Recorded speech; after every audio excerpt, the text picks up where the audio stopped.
This is Stormy Weather by Ella Fitzgerald. This song represents your most touching experiences as a meteorologist. So Yeah. let's change up the vibe a little bit and get into your experiences that really touched your heart.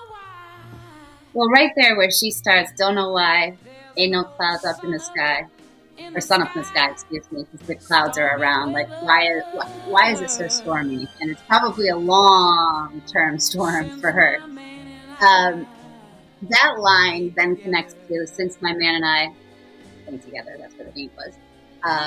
It keeps raining all the time. And I think that the emotion attached to a storm is something that I had to evolve into as a meteorologist. I would have considered myself a big time dork who really loved the science. And until I covered Hurricane Katrina, which was my first big storm, I didn't understand that storms weren't just about science. I had to see Hurricane Katrina and the results of that to, within 30 seconds of getting there, realize this is not about science. This is about people. It's about the impact of people. So this type of emotion kind of follows my passion turning to compassion, and how I made my why of why I do what I do evolve.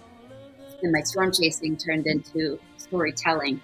And it was important to do both the before, during, and after.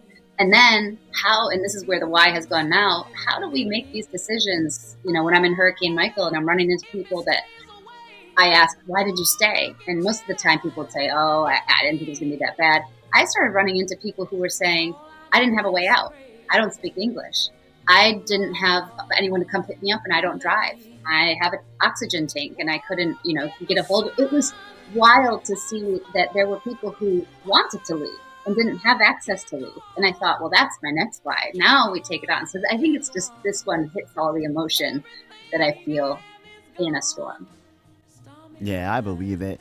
And I think it kind of goes in line with, I know that you talk openly about putting your career first before everything, career being number Yes. one for you. And so I think that in that pursuit of the career, you kind of maybe put blinders on. Oh, And yeah, but it must be an overwhelming just experience to be there and have the emotions of, this is an incredible meteorological event and there are people suffering incredibly.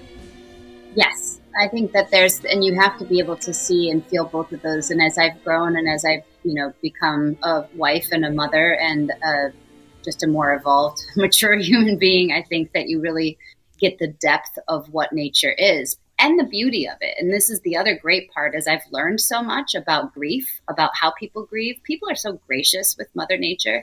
When a storm happens, whether it's wildfire or flood or tornado or hurricane, people act the same. They have the same reactions and almost the same timeline. And they process quickly. And I've come to understand that's because we all have trauma. But in the natural disaster trauma, it's something that everybody can see. It's often shared, like your neighbor also underwent this trauma. You can't run away. Like many of our traumas in our life, we turn our back to and we try to avoid instead of processing. So you're immediately processing, and then you're healing together, and there becomes a community that heals together. If we could do that for some of our other traumas of life, of mental health, woo, we'd be in good shape. Yeah.